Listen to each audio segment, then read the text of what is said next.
অনাথ মানুষের সহযোগিতা করার জন্য গণত্রাণ সংযোগের এই উদ্যোগের ঘোষণা দেন। আন্দোলনের সব সমন্বয়ক ও স্বেচ্ছাসেবকদের নিজ নিজ জেলা উপজেলায় স্থানীয় স্বেচ্ছাসেবী সংগঠন ও জনসাধারণের সঙ্গে সমন্বয় করে স্বেচ্ছাসেবী গঠন আহ্বান জানান। কেন্দ্রীয় প্রতিনিধি দল সবার সঙ্গে সমন্বয় করে বন্যায়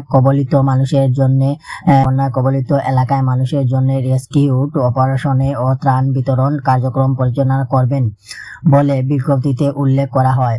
ভারত থেকে আসা উজানের দল বন্যা নেমে এসেছে ফেনী, নোয়াখালী, লক্ষ্মীপুর, কুমিল্লা এবং বিভিন্ন জেলায়। এসব জেলায় বন্যায় মানুষের পাশে দাঁড়াতে ফান্ড রাইজিং এবং ঘোষণা দিয়েছে বৈষম্য ছাত্র আন্দোলন। বাংলাদেশের বর্তমানে এক সংকটতম পরিস্থিতির মধ্যে দিয়ে যাচ্ছে। ভারত থেকে আসা উজানের নদ-নদী বাঁধ খুলে দেওয়ায় ফেনী, লক্ষ্মীপুর, কুমিল্লা, মৌলভীবাজার, সিলেট, খাগড়াছড়ি সহ দেশের দক্ষিণ পূর্বাঞ্চলের এলাকায় পাহাড়ি ঢল ও বন্যায় কবলে পড়েছে। এই সকল একই সঙ্গে দেশের উত্তরাঞ্চলের ও বন্যার সম্ভাবনা দেখা দিচ্ছে। এই প্রেক্ষাপটে বৈষম্য বিরোধী ছাত্র আন্দোলনের সারা দেশের রেস্কিউ অপারেশন এবং ত্রাণ বিতরণ কর্মসূচি চালু করতে যাচ্ছে। এই কার্যক্রম সফলভাবে পরিচালনার লক্ষ্যে বৈষম্য বিরোধী ছাত্র আন্দোলন একটি পাবলিক ফান্ড রেইজিং উদ্যোগ শুরু করেছে। সকল ছাত্র আন্দোলনের সমন্বয়ক এবং ভলান্টিয়ারদের আহ্বান করা যাচ্ছে। মানুষের জন্য, এটা আমরা সবাই জানি, এবং আমাদের ফ্যামিলি হোক বা আমাদের ফ্রেন্ড স্টাফ হোক বা আমাদের ভাই বোন, ছোটো ভাই বোন এবং আন্টি আঙ্কেল যারাই হোক বা অনেক আছেন, সবাই সহযোগিতা করতেছেন। আলহামদুলিল্লাহ, আমাদের সবাই যদি ওই রকম পাশে থাকে আর আমাদের কিছুই লাগবে না। আমাদের সবাই অনেক আগ থেকে আমাদের সিলেটবাসী আমাদের মানুষের জন্য বা বন্যবাসীর জন্য অনেক হেল্প করতেছে আমাদের, এবং আমরা ইনশাল্লাহ আমরা ওদেরকে পৌঁছে দেব। আমরা স্টুডেন্ট, ইনশাল্লাহ আমাদের অ্যামাউন্ট বানানো হয়েছে, যার কারণে হিউজ অ্যামাউন্ট। আর আমরা সর্বপ্রথম চিন্তা করছিলাম যে 10 লক্ষ টাকা ফান্ড খুব হার্ড হয়েছিল, প্লাস কেউ যারা আর কি নেগেটিভ কিছু চিন্তা করছিলাম। বাট এখন যে রেসপন্স পাইছি আলহামদুলিল্লাহ, যাতে আগে আমরা আরও ভালো কিছু করতাম পারবো অ্যান্ড 10 লক্ষ টাকা ফান্ড তুলতাম। মানুষের কিন্তু বাসা বাড়ি বা অনেক কিছু, মানে আপনারা ধরেন যে বন্যায় অনেক কিছু মানুষের বাসা বাড়ি হারিয়েছে। ওদের পাশে যদি আমরা দেখি পানি কমে গেছে, ইনশাল্লাহ আমাদের কাছে যদি ইউজ পরিমাণ টাকা থাকে বা কোনো টাকা খাদ্য দেওয়ার পর যদি টাকা থাকে, তাহলে আমরা ইনশাল্লাহ ওদের বাসা বানানোর জন্য বা ঘর বানানোর জন্য বাসস্থানের জন্য আমরা ইনশাল্লাহ চেষ্টা করব যে ওদের পাশে দাঁড়ানো। এবং হ্যাঁ, আমরা কালকে 8টা সন্ধ্যা পরে আমরা 2 ঘন্টা 3 ঘন্টা কালেক্ট করছি, 13,740 টাকা হয়েছে।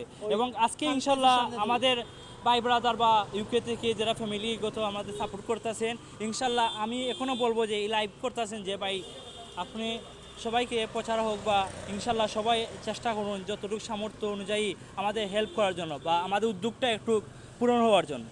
তো আপনারা একটু চেষ্টা করবেন যতটুকু আমাদের সাহায্য করার জন্য। এটা আমরা আগামী 3 দিনের ভিতরে আমরা ডিস্ট্রিবিউশন করার ইচ্ছা নেই, যেহেতু বর্তমানে চলতেছে এটা, অনেক জায়গা থেকে আপনার রেসপন্স করতেছে অনেক ভাইয়েরা। তো আমরা এরপরে, কারণ যে সময় আপনার সারিয়ে ওঠার সময় কিন্তু কেউ আর খেয়াল রাখে না, আমরা ওই টাইমে খেয়াল রাখার চেষ্টা করছি মানুষের জন্য।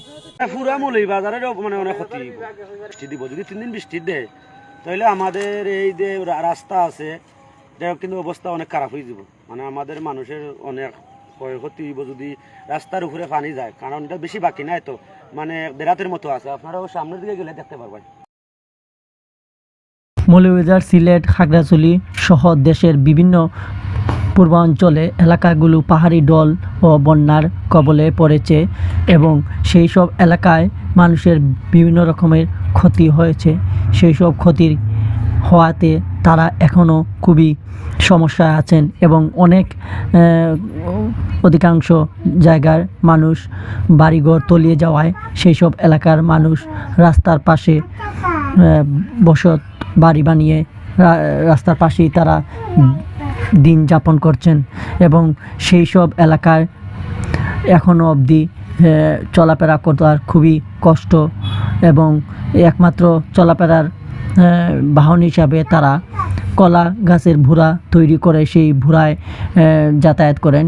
সে নৌকা না থাকায় তারা আরও বেশি বিপাকে পড়ছেন বলে জানিয়েছেন। আপনারা এখন দেখবেন সেই সব এলাকার মানুষ কিভাবে রাস্তার পাশে বসবাস করছেন এবং বাড়িঘর তলিয়ে যাওয়ার কারণে তারা এখনও সেই সব রাস্তায় পাশে আছেন। নিজ নিজ জেলা উপজেলায় স্থানীয় স্বেচ্ছাসেবী সংগঠন এবং জনসাধারণের সঙ্গে সমন্বয় করে স্বেচ্ছাসেবী দল গঠন করুন। কেন্দ্রীয় প্রতিনিধি দল আপনাদের সাথে সমন্বয় করে বন্যা কবলিত এলাকায় মানুষের জন্য রেস্কিউ অপারেশনে ও ত্রাণ বিতরণ কার্যক্রম পরিচালনা করবেন। বৈষম্য বিরোধী ছাত্র আন্দোলন মনে করে সকলের সম্মিলিত প্রচেষ্টায় কেবল এই সংকট মোকাবেলা সম্ভব। S M Shiva, ABI TV YouTube channel.